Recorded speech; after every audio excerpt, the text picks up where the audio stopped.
6월 13일 목요일 하나님 말씀 베드로후서 2장 1절부터 11절까지입니다. 함께 교독하겠습니다. 그러나 백성 가운데 또한 거짓 선지자들이 일어났었나니 이와 같이 너희 중에도 거짓 선생들이 있으리라.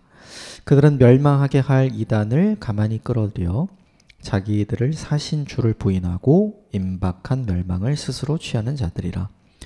여럿이 그들의 호색하는 것을 따르리니 이로 말미암아 진리의 도가 비방을 받을 것이요 그들이 탐심으로 지어낸 말을 가지고 너희로 이득을 삼으니 그들의 심판은 옛적부터 지체하지 아니하며 그들의 멸망은 잠들지 아니하느니라.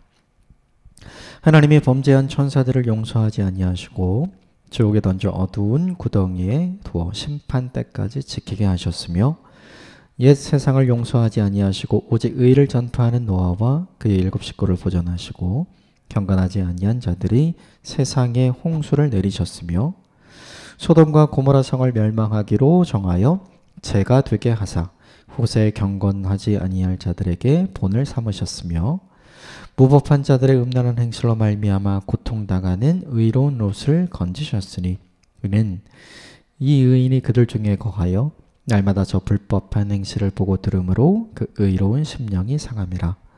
주께서 경건한 자는 시험에 건지실 줄 아시고 불의한 자는 형벌 아래 두어 심판 날까지 지키시며 특별히 육체를 따라 더러운 정욕 가운데서 행하며 주관하는 일을 멸시하는 자들에게 형벌할 줄 아시느니라. 이들은 당돌하고 자긍하며 떨지 않고 영광 있는 자들을 비방하거니와 더 큰 힘과 능력을 가진 천사들도 주 앞에서 그들을 거슬러 비방하는 고발을 하지 아니하느니라.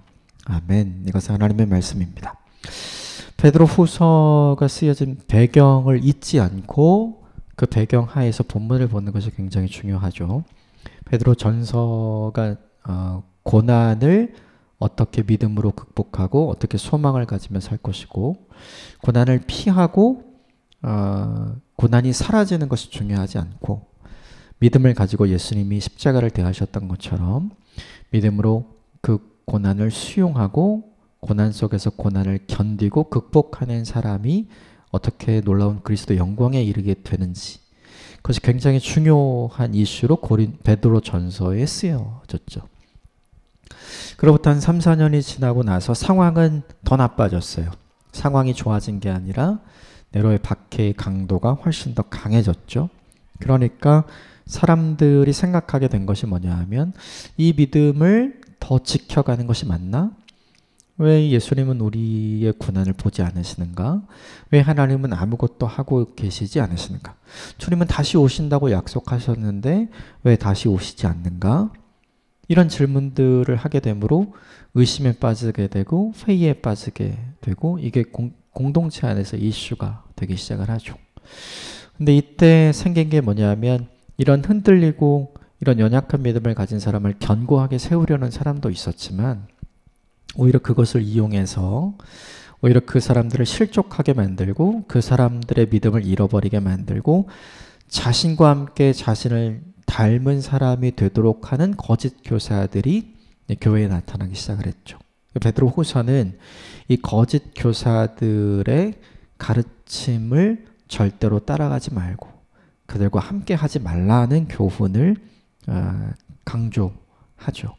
오늘 본문의 내용이 그 구체적으로 거짓 교사가 이제 어떠한 모습으로 또 어떠한 형태로 사람들 사이에 있었고 그들에게 영향을 주는가 이런 내용들을 좀 다루고 있는데요. 오늘 본문에 있는 내용들을 쭉 한번 어떤 내용인지 쭉 살펴보고 그리고 나서 이제 결론적으로 우리에게 어떤 것을 적용해야 될지 이 방식으로 오늘 본문을 좀 보겠습니다. 먼저 1절 말씀 같이 읽읍시다. 시작. 그러나 백성 가운데 또한 거짓 선지자들이 일어났었나니 이와 같이 너희 중에도 거짓 선지자들이 있으니라. 그들은 멸망하게 할 이단을 가만히 끌어들여 자기들을 사신 줄을 부인하고 임박한 멸망을 스스로 취하는 자들이라. 거짓 선지자들, 거짓 선생들이 있는데 그들이 어디 있냐면 1절에 백성 가운데 그리고 너희 중에 그러니까 구약시대의 백성 가운데 거짓 선지자들이 있었다는 걸 이미 유대인들은 다 알고 있고 디아스포라 유대인들은 다 알고 있는 거죠. 그것처럼 그 시대에 그런 사람들이 있는 것처럼 지금 시대에 너희 중에도 거짓 선생들이 있다. 이게 되게 중요해요. 내 옆에 있는 사람이 모두 바른 신앙, 바른 믿음을 가진 사람은 아니다. 다른 신앙, 다른 믿음을 가진 사람 있을 수 있죠. 그런데 그것보다 더 중요한 건 그릇된 신앙, 그릇된 믿음을 가진 사람이 있을 수 있다는 거죠. 가장 중요한 건 이들의 목표가 있어요. 이들의 목표는 뭐냐 하면 바른 신앙과 바른 믿음을 갖고 있는 사람인 거죠. 그래서 1절에 이렇게 얘기해서 멸망하게 할 이단을 가만히 끌어들인다. 이들의 특징은 뭐냐 하면 은밀하게 모르게 활동하는 거죠. 생각해야 돼요. 저를 한번 따라해 주십시오. 복음은 비밀이 아닙니다. 복음은 비밀이 아니죠. 만약에 복음이 비밀이라면 예수 그리스도의 십자가의 구속의 은혜, 그리고 그 구속의 은혜로부터 주어지는 죄사함의 은혜, 그것 때문에 우리에게 주어지는 영원한 하나님의 나라, 그리고 그것을 바라보고 소망하며 이 땅을 살아가는 사람들이 함께 만들어갈 하나님의 나라가 비밀이라면 이것을 알리면 안 되는 거죠. 그런데 예수님 뭐라고 말씀하셨냐면 너희가 어디든지 가서 그 이야기를 해라. 때를 얻든지 못 얻든지 그 이야기를 해라. 너희가 갈 수 있는 모든 족속에게 가서 그것을 가르쳐라. 이렇게 얘기하거든요. 그건 비밀이 아닌 거예요. 예수님이 우리에게 보여주신 그 사랑, 그 은혜, 그것은 우리가 많은 사람들에게 알려주어야 할 내용이지 그건 절대로 비밀이 아닌 거거든요. 그런데 오늘 본문에 등장하는 거짓 교사들은 그것을 마치 비밀인 것처럼 다룬다는 거죠. 이런 식으로요. 아무에게도 이야기하면 안 돼. 우리끼리 이야기하는 거다. 저 공동체 안에서 이야기하면 안 돼. 우리끼리 따로 모이는 거다. 근데 생각을 해보면 이 당시에 있었던 거짓 교사들과 현대에 존재하는 현대의 이단들하고 굉장히 비슷하죠. 똑같아요. 방식이 똑같습니다. 뭐냐 하면 비신자를 대상으로 하지 않고 기신자를 대상으로 하기 때문에 그래요. 바른 믿음과 바른 신앙을 갖고 있는 사람들을 유혹해야 하기 때문에 그런 거죠. 그래서 이런 사람 조심해야 돼요. 우리끼리 얘긴데 이런 사람 조심하십시오. 공동체 안에서 말고 공동체 바깥에서 무언가를 하려는 사람들을 굉장히 조심하십시오. 이것은 지금도 마찬가지죠. 어떻게 해서든지 거짓으로 엮어서 속여서 교회 공동체 안에서 밖으로 꺼내오려고 하잖아요. 이건 조심하셔야 돼요. 이 사람들이 결국 하는 게 뭐냐면 1절 본문에 자기들을 사신 주를 부인하고 예수 그리스도의 십자가의 죽으심과 부활하심을 부인하고 그 예수 그리스도가 메시아 그리스도이심을 부인하고 그분이 우리에게 주신 보배로운 믿음을 부인하고 그분이 우리에게 주신 은혜를 부인하게 되는 거죠. 결국 그는 메시아가 아니다. 그는 예수가 아니다. 그럼 그 대신 누가 해야 돼요? 자기요, 자기. 그래서 대부분의 이단들은 뭐가 있냐면 예수는 그리스도가 아닌데 그럼 누가 그리스도냐? 내가 그리스도다. 교주화되는 거죠. 그래서 이 초대교회에 있었던 오늘 본문에 등장하는 이단들도 마찬가지지만 지금에 존재하는 모든 이단들도 무엇이 있냐면 교주가 다 존재하죠. 예수 그리스도가 아니라는 거죠. 예수는 그리스도가 아니라 내가 그리스도다 라고 이야기하는 사람들이 많죠. 이걸 조심해야 돼요. 2절 말씀 같이 볼까요? 2절 시작. 여럿이 그들의 호색하는 것을 따르리니 이로 말미암아 진리의 도가 비방을 받을 것이요. 그들의 삶을 보니까 무엇이 있냐면 호색이 있어요. 근데 이게 여러 사람이 보게 된다는 거죠. 사실 그들의 삶에 경건이 있어야 되는데 그들의 삶에 경건이 없고 방탕함이 있는 거죠. 이건 무슨 얘기냐면 그들이 말한 것과 그들이 살아가는 것이 다르다.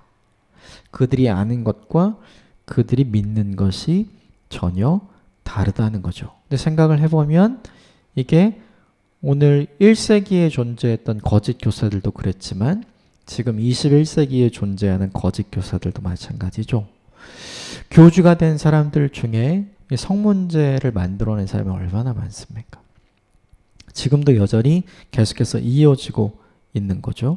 이 본문이 보여주는 것이 있어요. 그것이 뭐냐 하면 이로 말미암아 진리의 도가 비방을 받을 것이다. 이게 되게 중요해요. 복음을 전하는 사람, 복음을 말하는 사람의 삶이 무너지면 오늘 본문에 호색하는 것이 따르니, 그렇죠? 이렇게 되면 결국 이 진리의 도가 비방을 받는데요. 복음을 전하는 사람의 삶이 무너지면 그가 전한 복음이 다 무너지는 거예요. 아무 영향력이 없어지는 거죠. 그러므로 무엇보다 중요한 게 있어요. 내가 전하는 복음이 바른 복음인 것도 중요하지만 이 복음을 말하는 사람의 삶이 바른 삶이 되는 것도 너무나 중요한 거죠. 예수님의 모습에 흠을 잡을 수 없었던 이유가 바로 그거예요. 사내들인 공회가 예수님을 정죄했지만 사실은 예수님을 정죄하기 전에 수많은 죄를 찾았잖아요. 그런데 죄를 찾을 수가 없었어요. 네, 그 이유는 뭐예요? 증인이 없었기 때문이 아니라 죄가 없었기 때문이죠. 예수님의 삶은 완벽하셨어요. 완벽. 이것이 너무나 중요한 거죠. 그래서 그분이 이야기했던 모든 하나님 나라의 말씀이 오히려 사람들에게 더 큰 영향력을 가질 수 있었던 이유, 더 큰 권위를 가질 수 있었던 이유가 바로 거기에 있는 거죠. 무엇을 전하느냐도 중요하지만 이것을 전하는 사람이 어떤 사람이냐가 얼마나 중요한지를 보여주는 거죠. 이걸 우리에게 적용할 필요가 있는 것 같아요. 3절 같이 읽읍시다. 시작.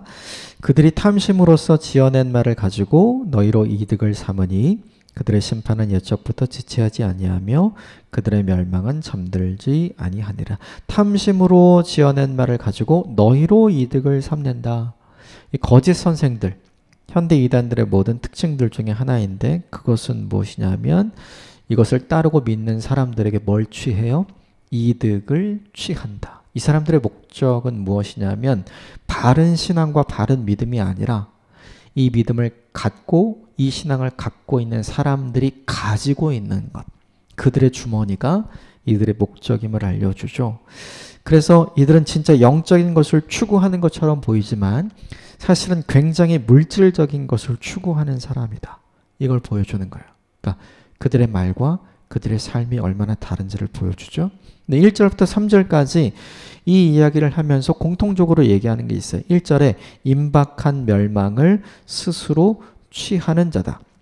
3절에 옛적부터 지체하지 아니하며 그들의 멸망은 잠들지 아니한다.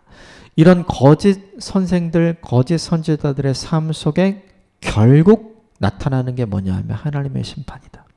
그러므로 1절부터 3절까지를 통해서 보여주고자 하는 건 뭐냐 하면 그와 함께 하지 말아라. 뭐냐 하면 그의 끝에 심판이 있기에 그와 함께 하는 너의 끝에도 심판이 있게 될 것이다. 이걸 지금 이야기하고 있는 거죠. 그러면 1절부터 3절까지의 내용을 그냥 정리하자면 이런 것 같아요. 가까이 해야 될 사람이 있고 멀리 해야 될 사람이 있는 거죠. 함께 있어야 될 사람이 있고 함께 있지 말아야 할 사람이 존재하는 거죠. 이걸 잘 구분하고 선택하는 일은 우리에게 너무나 중요한 일인 것 같아요. 그래서 이 심판이 얼마나 구체적으로 이전 시대에 있어 왔는지 세 가지 예를 오늘 본문에서 들어줍니다. 4절 같이 읽읍시다. 시작. 하나님이 범죄한 천사들을 용서하지 아니하시고 지옥에 던져 어두운 구덩이에 두어 심판 때까지 지키게 하셨으며 하나님이 천사라도 범죄하면 그냥 두지 않으시고 용서하지 않으시고 심판하시는 분이시다. 첫 번째로 이야기하고 5절 같이 읽읍시다. 시작. 옛 세상을 용서하지 아니하시고 오직 의를 전파하는 노아와 그 7 식구를 보존하시고 경건하지 아니한 자들의 세상에 홍수를 내리셨으며 하나님이 천사라도 범죄하면 용서하지 않으시고 심판하신 분이지만 사람이라도 마찬가지로 범죄하면 용서하지 않으시고 심판하시는 분이라는 걸 노아의 홍수를 통해서 이미 보여주셨지 않냐. 이게 두 번째 예고요. 세 번째 예가 소돔과 고모라입니다. 6절 같이 읽읍시다. 시작. 소돔과 고모라 성을 멸망하기로 정하여 죄가 되게 하사 후세에 경건하지 아니할 자들에게 본을 삼으셨으며 너희가 소돔과 고모라가 아브라함 시대에 어떻게 멸망했는지 다 알고 있지 않냐. 이 세 가지의 예를 들어준 거죠. 결국 죄 가운데 있으면 어떻게 되는가? 결국 남은 게 심판밖에 없다. 결국 거짓 선생들의 인생의 끝에 남은 것이 하나님의 심판밖에 없다는 걸 지금 확실히 알려주는 거죠. 그래서 남은 것이 심판밖에 없는 사람들 옆에 있지 말아라. 이걸 강조하는 거예요. 그런데 이 심판에서 제외된 사람이 있다는 걸 보여줍니다. 7절 같이 읽읍시다. 시작. 무법한 자들의 음란한 행실을 말미암아 고통당하는 의로운 롯을 건지셨으니 천사도 심판하고 사람도 심판하고 소돔과 고모라도 심판했지만 소돔과 고모라에 살고 있었던 롯은 하나님께서 구원해 주시고 건져 주시지 않았느냐. 우린 다 알고 있죠. 그 롯이 아브라함의 중보기도를 통해서 하나님께 아브라함이 중보기도하면서 요청하잖아요. 하나님 의인 50명 있으면 살려주십시오. 의인 45명 있으면 어떻게 하실 겁니까? 40명 있으면 어떡합니까? 30명 있으면 어떡합니까? 20명 있으면 어떡합니까? 하나님 죄송한데 마지막으로 얘기합니다. 10명 있으면 어떡합니까? 하나님 어떻게 하죠? 살려준다, 살려준다, 살려준다. 왜 10명인가? 그 당시에 최소한의 가족의 숫자, 한 가족의 숫자를 10명 정도라고 봤어요. 그러니까 아브라함이 알고 있었던 거죠. 소돔과 고모라의 모든 사람이 악해도 롯의 가정은 하나님 선합니다. 의롭습니다. 그 가정 한 가정이 있다면 하나님 살려주십시오. 이렇게 이야기한 거죠. 그런데 결론은 뭐였어요? 결론은 롯의 가정조차 의롭지 않았죠.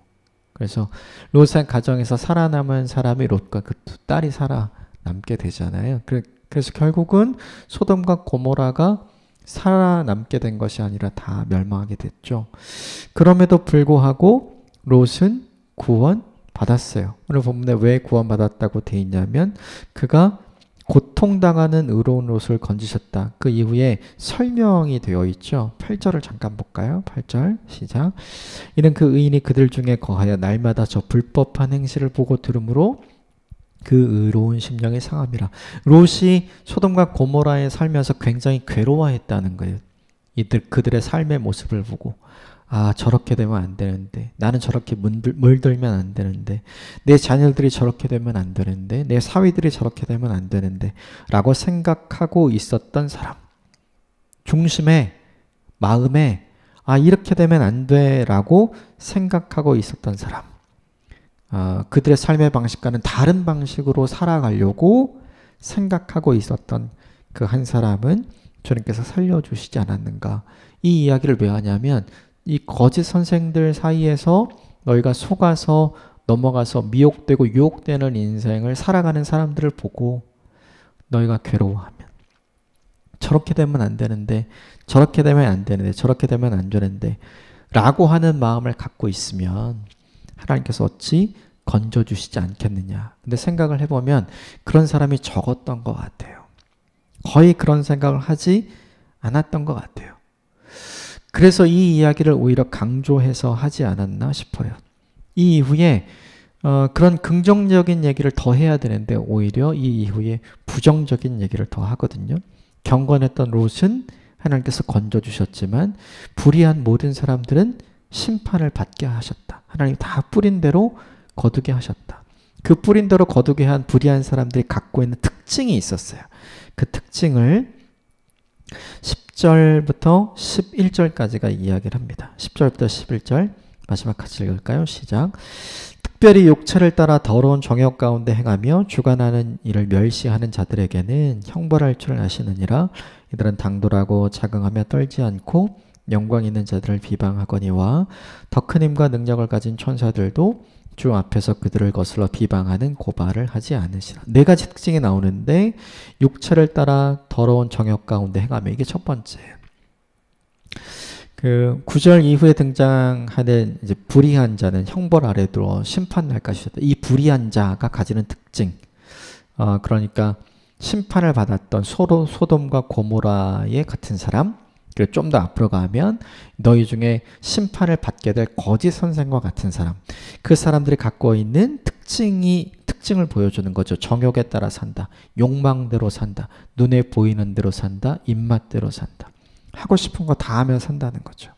이게 두 번째는 뭐냐 하면 주관하는 일을 멸시한다는 거죠. 이게 뭐냐 하면 내 위에 하나님이 계시잖아요. 그걸 무시하는 거예요. 이 본문의 시점이라면 성도가 함께 모여있는 교회 공동체가 있었잖아요. 그 교회 공동체의 리더의 모습을 무시한 거죠. 하나님을 인정하지 않고 그들이 배우고 그들이 지켜왔던 예수님의 말씀, 그것을 존중하지 않는 사람. 대신에 뭘 존중했냐면 내 생각, 내 욕구, 이것을 존중하는 사람인 거죠. 그래서 그가 가지고 있는 믿음의 근거가 하나님의 말씀이거나 예수님의 말씀이거나 1세기의 교회가 갖고 있었던 믿음의 전통이 아니라 자기 자신이었던 사람. 그래서 중심이 자기 자신 쪽으로 쏠린 사람을 의미하는 거예요.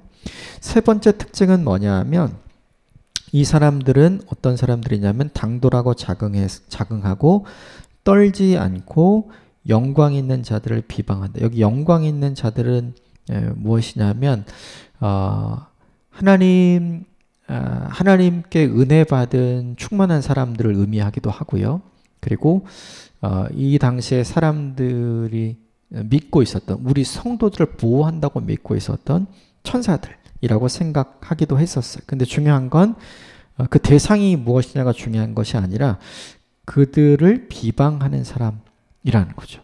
영적인 세계를 비방하는 사람. 그래서 이걸 이 당시 상황과 비교해 보면 현실이 이렇게 어려운데 주님은 우리를 왜 돕지 않으시냐? 내가 이렇게 고통당하는데 주님은 왜 아무것도 하지 않으시느냐? 우리가 이렇게 힘들고 어려운데 왜 주님은 오지 않으시냐? 주님 우리에게 관심 없다. 그래서 그 주님을 평가절하하고 조롱거리로 만들고 모독하고 웃음거리로 만드는 거죠. 이게 세 번째 특징이고, 마지막 이 불의한 사람, 거짓 교사들의 네 번째 특징은 뭐냐 하면 교만하다는 거죠. 자기가 최고예요. 그래서 이들이 했던 건 뭐냐면 11절에 더 큰 힘과 능력을 가진 천사들도 하지 않는 일을 해요. 자기들이 천사들보다 낫다는 거죠. 다 틀려. 내가 맞아. 이런 삶의 모습을 가지고 사람들을 대했다는 거죠. 오늘 본문의 1절부터 11절까지가 거짓 교사들이 보여주는 모습을 쭉 보여주는 거예요. 다시 이들의 특징을 간단히 정리하면 그들은 너희 중에 있고 은밀하게 이야기하고 다 비밀이라고 이야기하고 우리끼리 이야기다라고 얘기하죠. 그 다음에 그들은 예수를 그리스도라고 인정하지 않아요. 대신 내가 그라고 이야기하는 사람이고요. 그들은 방탕합니다. 경건함을 찾아볼 수 없고 오히려 그들의 말과 그들의 삶이 전혀 다른 사람이었고요. 더 중요한 건 이들은 영적인 것을 추구하는 것처럼 보였지만 사실은 함께하는 사람들의 물질, 재물, 돈을 추구하는 사람들이었죠. 그리고 이 사람들은 이전에 있었던 사람들처럼 이전에 심판받았던 존재들처럼 불의했던 존재들처럼 정욕을 따라 살고요. 그리고 하나님의 말씀을 무시하고요. 그리고 영적인 것을 폄하하고요. 그리고 교만하다. 이게 뭐냐 하면 거짓 교사들의 특징이죠. 우리에게 적용하려면 이것과 반대가 되어야 되겠죠. 은밀하게 하면 안 되고 모든 것이 드러나게 투명하게 하는 것이 중요한 것이죠. 또 하나 내 말과 내 삶이 일치하게 가게 만드는 것. 그게 너무나도 중요하겠죠. 또 하나 내 인생이 물질과 이 땅의 재물을 추구하는 것이 아니라 내 인생이 영원과 하나님의 나라를 추구해 가도록 만드는 것. 이것이 우리 인생에 필요하겠죠. 그걸 하다 보면 자연스럽게 우리는 내 욕망대로 사는 것이 아니라 하나님의 뜻대로 사는 사람이 되겠죠. 내가 원하는 것이 아니라 하나님이 원하시는 대로 살아가는 것. 이렇게 살다 보면 우리는 자연스럽게 내 의견을 존중하는 것이 아니라 하나님께서 내게 하신 말씀을 존중하는 사람이 되겠죠.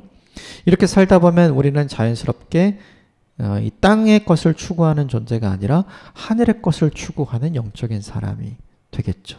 이렇게 살다 보면 우리에게 자연스럽게 일어나는 게 뭐냐면 교만한 성품을 가진 사람이 아니라 겸손한 성품을 가진 사람이 되겠죠.